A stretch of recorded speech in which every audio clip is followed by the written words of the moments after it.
The 60 kilo category, Smetov of Kazakhstan goes up against teammate Guzman Kyrgyzbayev. It'll be Smetov in the white judogi, Kyrgyzbayev in blue. The referee in the middle for this one is Goshtini Balash of Hungary.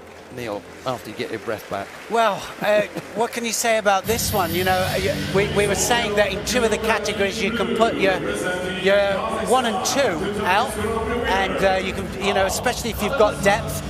Number 1 and number 11 in the world, sorry, number 5 and number 11 world ranked, these two, and here they are fighting for a bronze medal in the World Championships. I'd say good job from Kazakhstan. Brilliant. And you don't know, I mean, you never know whether they train together. I mean, they might do the national squad trainings together. They might be great mates. They might be deadly enemies. Yeah, they could come from opposite ends of the country, or they could come from the same village. Yeah, no, exactly. Yeah, so you never know. Smetov is the senior of the two, despite the fact that they're both 26 years old. But Smetov is the senior. It's funny, remember him as a... Oh, I don't think they're meant to do that. Yeah. A good old wrestling tradition, and I think that was definitely two old friends just saying, right, let's get it on. And I'm sure that they wouldn't have done it with anyone else. Well, no, and just to explain to the public, if you're watching there, you're allowed to bow. That's the start and the finish of our match, but not allowed to shake hands at the beginning. You can shake hands at the end. Yeah. And it's just to differentiate us from wrestling, really, especially because the wrestlers do it. Hand slap that used to be prevalent as well. When did that come in anyway? Well, I think, like I say, I think a lot of it is to do with the wrestling. Did you give anyone a hand slap? No, I can't remember I ever did that. No. A slap, maybe. Slap their face. Never a hand slap. Both fighters pick up penalties for passivity, so maybe they do know each other. I think so. Really well. Smetov, as you said earlier, former world champion, and having to, you know, come back another route to find his way to the podium. Is he going to do as Munkbat did and dig deep and come up with a win?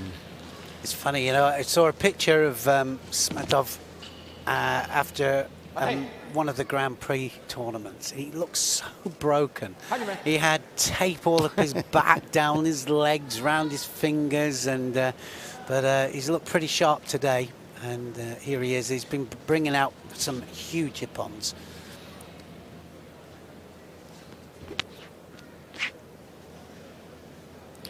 We used to have a lighter weight for the juniors. It was 55 kilos. I think we've decided against that now. Almost came off the other side there, having gone over on there and then off this side.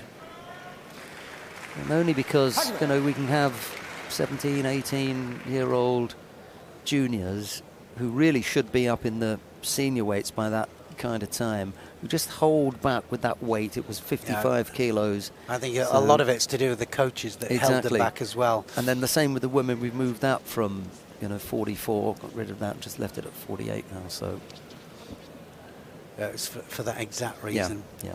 But these are two fully blown 60-kilo fighters, and a lot of the thing is about weight category sports is that sometimes we can hold. It's better to fight or train within 2 kilos of the weight, but it doesn't always happen. Some people crash it. Of course, there's an allowance here. You can't crash too much weight off. It's against the rules of judo.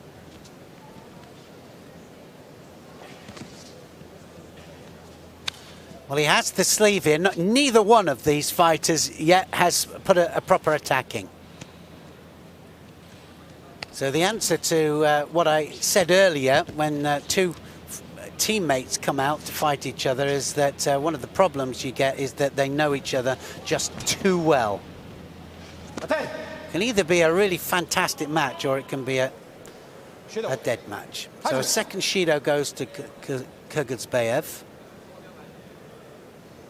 2 Shidos, 1 more Shido against him, and it'll be all over.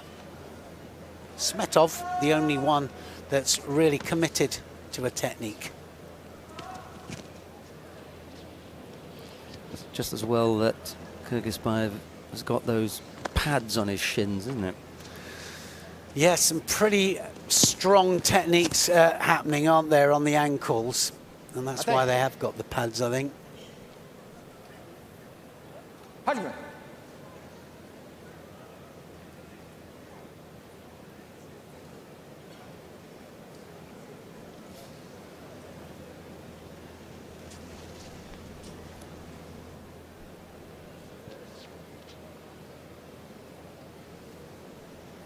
Quick look at the clock from Kyrgyzbayev there. He was well aware of just, you know, where they were as far as the time situation was concerned. Quick look, thought, okay, no need to grip up here. Just geezer done. Back on with it now.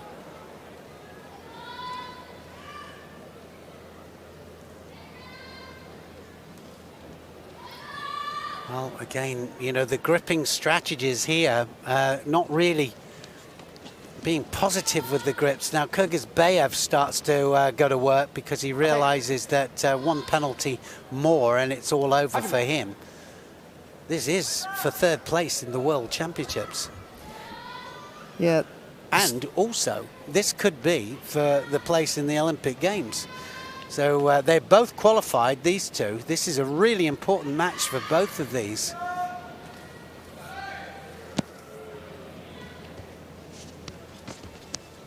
Almost counted him there. Look for the koji from Kyrgyzbayev, and then Smetov on the way out. Almost came up with what looked like the Ashibare, didn't it? Yeah, well, so far it's Smetov taking the initiative here, but Kyrgyzbayev still looking dangerous. 2 penalties each. Beginning to look a bit like dominoes here with those dots on the score. 2 Shidos each, 1 more Shido for either one, and it's going to be all over. I don't think either one of them will want to win a world bronze medal that way.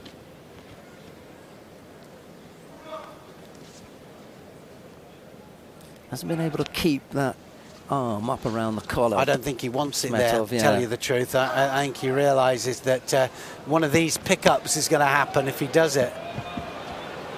Oh, now then, that'll be enough for the Wazari. Yeah.